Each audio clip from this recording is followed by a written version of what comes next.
Agency ప్రాంతాల సమగ్ర అభివృద్ధికి ప్రజాప్రభుత్వం కట్టుబడి ఉందని పంచాయతీరాజ్ శాఖ మంత్రి సీతక్క అన్నారు. 99 రోజుల ప్రజాపాలన ప్రగతి ప్రణాళికలో భాగంగా ములుగు జిల్లా పోచాపూర్ గ్రామంలో ప్రజా దర్బార్ కార్యక్రమం నిర్వహించారు. ప్రజల నుంచి అధికారులు దరఖాస్తులను స్వీకరించారు. మహబూబాబాద్ జిల్లా గంగారం మండలం మరిగూడెంలో నిర్వహించిన ప్రజా దర్బార్ కార్యక్రమంలోనూ మంత్రి పాల్గొన్నారు. అర్హులకు పింఛన్లు అందిస్తామని, ప్రతి ఒక్కరూ దరఖాస్తులు చేసుకోవాలని సీతక్క సూచించారు.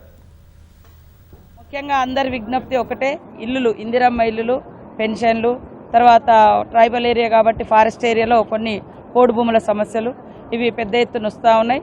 తప్పకుండా వచ్చినటువంటి సమస్యలన్నీ కూడా ఎప్పటికప్పుడు అధికారులు వాటిని విచారణ చేపట్టి ఎంక్వైరీ చేసి అర్హులైనటువంటి ఇండ్ల లిస్టు కానీ పెన్షన్ల లిస్టు కూడా తయారు చేసి పెట్టుకోవడం జరిగింది. ఇప్పుడు ఈ 10-15 రోజులలో నూతన పెన్షన్లు కానీ నూతన హౌసెస్ కానీ ఇవ్వడం జరుగుతుంది.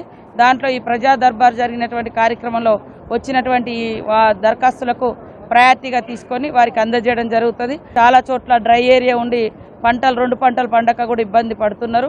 అలాంటి వాళ్ళని కూడా గుర్తించి ఆ గ్రామాలను ఎన్ఆర్ఈజీఎస్ కింద ఎక్కువ చెక్ డ్యాములు కూడా ఏర్పాటు చేసుకోవాలనే ఉద్దేశంతో చెక్ డ్యామ్స్ కూడా శాంక్షన్ చేసుకోవడం జరిగింది. వివో బిల్డింగులు, అంగన్వాడీ బిల్డింగులు, గ్రామ పంచాయతీ, సీసీ రోడ్లు అన్ని బిల్లులకు సంబంధించి 25th లోపు బిల్స్ పెట్టుకోవాలి, కంప్లీట్ కానీ ఉంటే కంప్లీట్ చేసుకోవాలి అని తెలియజేస్తూ దయచేసి యాక్టివ్గా ఉండి ప్రజలకు అంటే పని దొరకక ఉపాధి లేక కూడా ఇబ్బంది పడుతుంటారు. అలాంటి వాళ్ళందరినీ కూడా మోటివేషన్ చేసి ఉపాధి హామీ పనులలో పనిచేయించాలని కూడా విజ్ఞప్తి చేస్తారు.